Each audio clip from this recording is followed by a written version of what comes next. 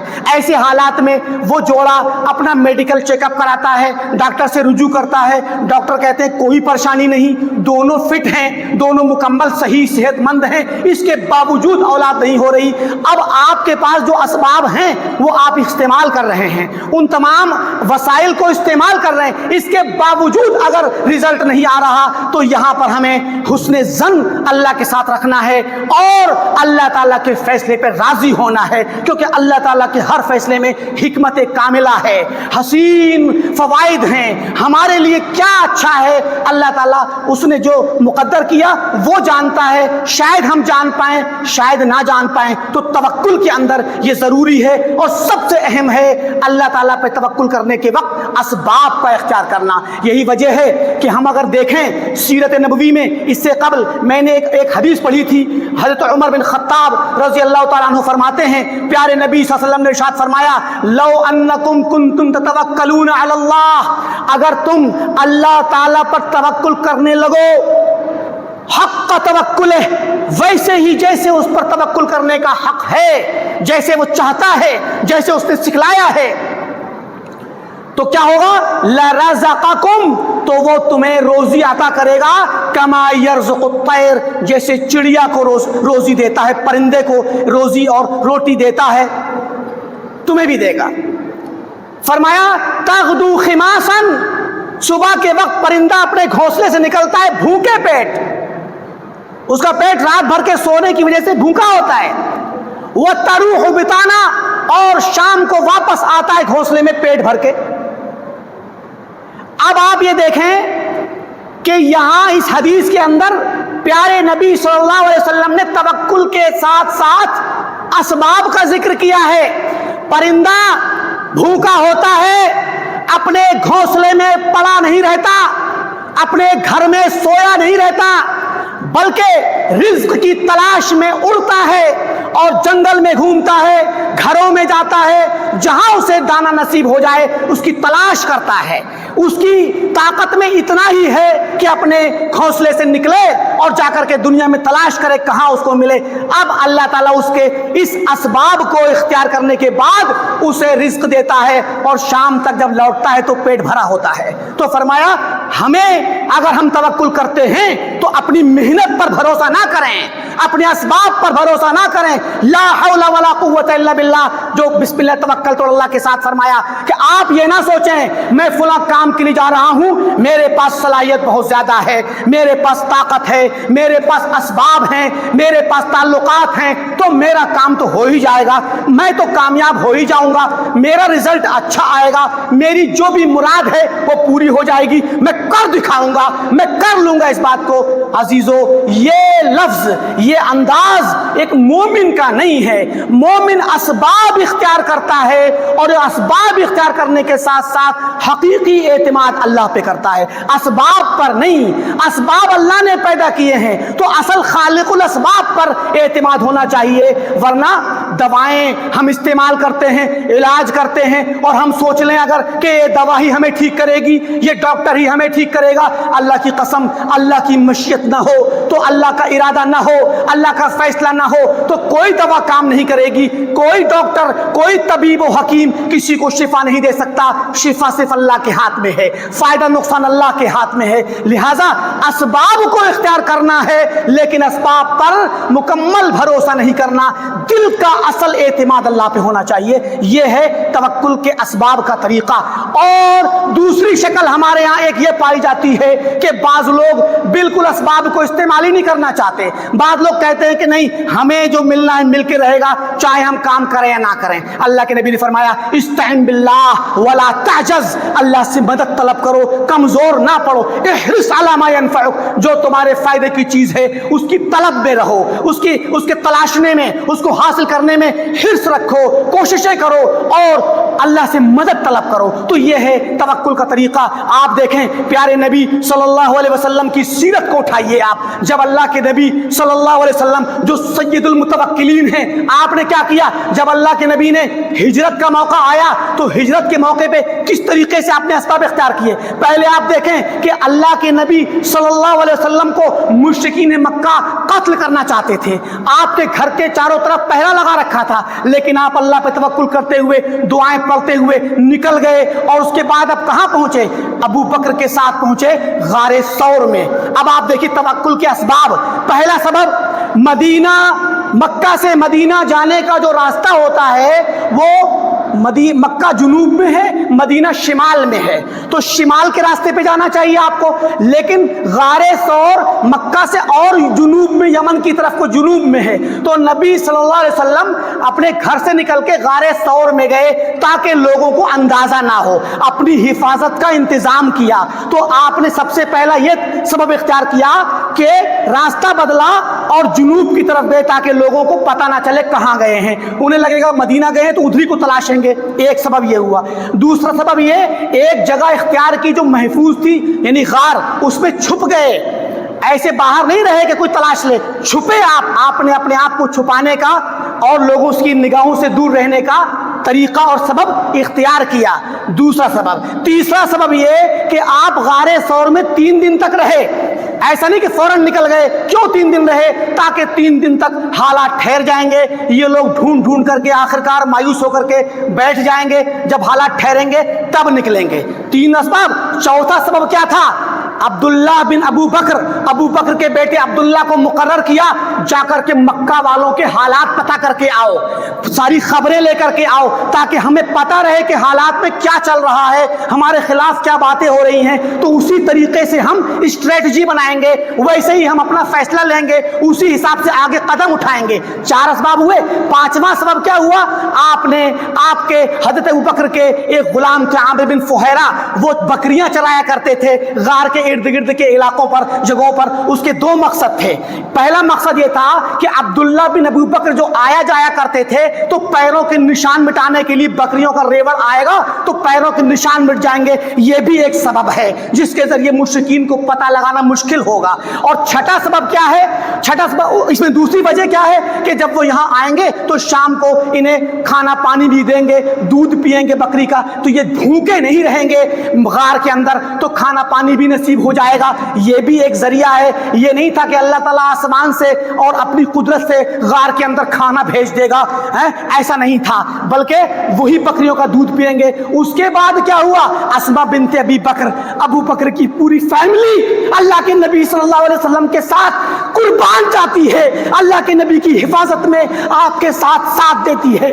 اسماء بنت ابی بکر آتی ہیں, کھانا باندھتی ہیں, اپنا کمر بند توڑتی ہیں, اس کے بعد آدھا باندھ کر کے دیتی ہیں. اللہ کے نبی راستے میں لے کے جائیے, آپ کو راستے میں خرچے کی, کھانے کی ضرورت پیش آئے گی. تو دیکھیے یہ بھی اسباب ہیں. اس کے بعد کیا ہوتا ہے؟ اللہ کے نبی صلی اللہ علیہ وسلم غار میں ہوتے ہیں. ابو بکر کہتے ہیں یا رسول اللہ, مشرکین ہمارے سر پہ آ چکے ہیں. اگر کسی نے لو ان احدهم نظر الى قدمه لابصرنا, اگر کسی نے اپنے پیروں کو دیکھ لیا تو ہمیں دیکھ لیں گے. ابو بکر پریشان ہیں. اب دیکھیں اللہ کے نبی نے سارے اسباب اختیار کر رکھے ہیں, سارے اسباب توکل کے, ساری جتنی کوششیں ہو سکتی ہیں سب کر لی ہیں. اس کے بعد اب توکل کے بعد آپ نکل پڑے ہیں اور غار میں چھپے ہوئے ہیں. تو کیا فرماتے ہیں؟ ثانی اثنین اذ ہما فی الغار اذ یقول لصاحبہ لا تحزن ان اللہ معنا. وہ 2 لوگ جب غار میں تھے, آپ نے اپنے ساتھی سے کہا لا تحزن, غم نہ کرو ابو بکر, فکر نہ کرو, پریشان نہ ہو, ان اللہ معنا, اللہ تعالی ہمارے ساتھ ہے. اللہ تعالیٰ ہمارے ساتھ ہے. اور حدیث کے الفاظ ہیں ما ظنک بسنین اللہ ثالثہما, تمہارا ان دو کے بارے میں کیا گمان ہے جن کا تیسرا اللہ ہے. تو یہ ہے توکل, اسباب اختیار کر لیے اس کے بعد اللہ پر توکل, اعتماد, حالانکہ خطرہ سر پہ منڈلا رہا ہے, یہ توکل ہے. اور صرف یہیں پر معاملہ ختم نہیں ہو جاتا, بلکہ آپ مدینہ کے لیے نکلتے ہیں تو عبداللہ بن اریقط کو جو ایک مشرک تھا, ایک کافر تھا, اس کو اپنا راستے کا رہنما اور گائیڈ کے طور پر رکھتے ہیں. یہ نہیں بھروسہ کرتے کہ میں تو نبی ہوں, مجھے اللہ تعالیٰ بتلا دے گا, وحی نازل کرے گا, جبریل امین آ جائیں گے, کچھ بھی. لیکن نہیں, آپ راستے کا گائیڈ اور راستے کی رہنمائی کرنے والا, راستوں کو جاننے والا ایک شخص اختیار کرتے ہیں, کرائے پہ لیتے ہیں, اور پھر آپ وہ راستہ مدینے کے لیے جانے کا اختیار کرتے ہیں جو دور دراز کا تھا, کیونکہ نیا راستہ تو یہی شخص جانتا ہے, پرانا راستہ اگر جائیں گے تو وہاں پر کوئی بھی پکڑ لے گا. تو یہ سارے اسباب, اس کے ساتھ ساتھ ایک سبب اور ہے, اور وہ یہ ہے کہ آپ نے مدینہ جانے سے پہلے, وہاں ہجرت کرنے سے پہلے وہاں کا ماحول تیار کیا, اور انصار کی جماعت کے ساتھ معاہدہ کیا کہ ہم آئیں گے تو آپ ہمارا ساتھ دو گے. تو گویا منزل پہ پہنچنے سے پہلے حالات کا پتہ لگانا, وہاں پر امن و امان کا پتہ لگانا, اپنی تمام چیزوں کو تیار کرنا, یہ اسباب تھے. پیارے نبی صلی اللہ علیہ وسلم نے اسباب اختیار کیے. اور بھی پوری سیرت کو پڑھ لیجئے آپ. جنگ احد ہوئی, جنگ احد کے اندر 70 سے زیادہ صحابہ شہید ہوئے. اس کے بعد مشرکین جب جانے لگے تو اللہ کے نبی صلی اللہ علیہ وسلم نے کیا کہا, چلیے ہم ان کا پیچھا کریں گے. حمراء الاسد جو مدینے سے کچھ دوری پر ہے, وہ حمراء الاسد کے مقام پر جا کر کے آپ نے پڑاؤ ڈالا, اور وہاں پر 3 دن تک رہے. چاروں طرف کے گھروں کو آگ کے ذریعے روشن کیا جاتا تھا رات میں, 3 دن تک رہے, تاکہ دور سے مکہ والے دیکھیں تو پتہ لگے کہ ان کے پاس بہت فوج ہے, بہت طاقت ہے. رات میں روشنی ہو رہی ہے, لوگ جاگ رہے ہیں. نفسیاتی جنگ جیتی آپ نے. مشرکین کو نفسیاتی طور پہ آپ نے یہ احساس دلایا کہ ہمارے پاس طاقت ہے, ہمارے لوگ گرچہ شہید ہوئے ہیں لیکن ہم پسپا نہیں ہوئے, ہم کمزور نہیں ہوئے. یہ آپ نے نفسیاتی سائیکولوجیکل وار آپ نے کیا اور جنگ جیتی, اور لوگوں کو یہ تصور دیا کہ ہمارے چند لوگوں کے مارے جانے سے ہماری ہمتیں نہیں ٹوٹ سکتی, ہمارے حوصلے نہیں پست ہو سکتے. آپ نے تصور دیا. اسی وقت میں کچھ لوگ آئے, انہوں نے کہا الذین قال لهم الناس ان الناس قد جمعوا لكم فاخشوهم. ایک آنے والے نے کہا ارے سنو, وہ مکہ والے دوبارہ پلٹ کے آنا چاہتے ہیں, لہذا بچ لینا, اپنے ساز و سامان اور حفاظت کا انتظام کر لینا. تو کیا کہا فزادہم ایمانا, ان کا ایمان بڑھ گیا اور اللہ پر توکل بڑھا. وقالوا حسبنا اللہ ونعم الوکیل. اسباب اختیار کر لیے ہیں, مشرکین کا پیچھا کرتے کرتے حمراء الاسد پہ پڑاؤ ڈالا ہے. 1 دن نہیں, 1 گھنٹہ نہیں, 3 دن تک آپ وہاں قیام کرنے کے بعد مدینہ واپس آئے, تاکہ آپ کو اور آپ کے صحابہ کو یہ اعتماد ہو کہ ہم اللہ پہ توکل کرنے کے بعد ہم اسباب کو اختیار کرتے ہیں اور اپنی طاقت کے ساتھ مشرکین سے لڑنے کو تیار ہیں. تو یہ توکل کی مثالیں ہیں, اور بھی بہت ساری سیرت کے اندر مثالیں ملیں گی. عمر بن خطاب رضی اللہ تعالیٰ عنہ کے پاس یمن کے کچھ لوگ آئے اور انہوں نے کہا کہ نحن المتوکلون, ہم وہ کچھ کام نہیں کرتے تھے. تو کہا کہ نہیں, تم متوکل نہیں ہو, انتم المتکلون, تم تو جھوٹا توکل کرنے والے ہو. انما المتوکل, متوکل وہ ہے من یلقی حبہ فی الارض, جو اپنے دانے کو, اپنے بیج کو زمین میں ڈالتا ہے, ثم یتوکل علی اللہ, اس کے بعد توکل کرتا ہے اللہ تعالیٰ پر کہ اب فصل اگ کے آئے گی اور اس سے میں کھاؤں گا. اللہ کے نبی نے کہا اعقلھا وتوکل, اپنی سواری کو پہلے باندھو, اپنے گھوڑے کو, اپنے اونٹ کو پہلے کھونٹے سے باندھو, اس کے بعد توکل کرو اللہ پر کہ اللہ کے حکم سے انشاءاللہ یہ برقرار رہے گا. اگر ایسے ہی چھوڑ دو گے تو بھاگ جائے گا. تو یہ چند چیزیں تھیں جو ہمارے یہاں توکل کے باب میں 2 غلط مفاہیم ہیں. کچھ لوگ ایسے ہیں جو توکل کہتے ہیں, اسباب اختیار نہیں کرتے, وہ بھی غلط ہیں. کچھ لوگ ایسے ہیں جو مادیت پرست ہیں, ظاہری اسباب پر اور مادے پر میٹیریلسٹک انداز میں یہ سمجھتے ہیں کہ ہمارے پاس سارے اسباب ہیں تو ہم سب کچھ کر لیں گے. ایسا یہ بھی غلط ہے, بلکہ حقیقت یہ ہے, سچا توکل یہ ہے کہ ہم اللہ رب العالمین پر بھروسہ کریں, اس کو قادر مطلق جانیں, اور ساتھ میں اسباب کو اختیار کریں.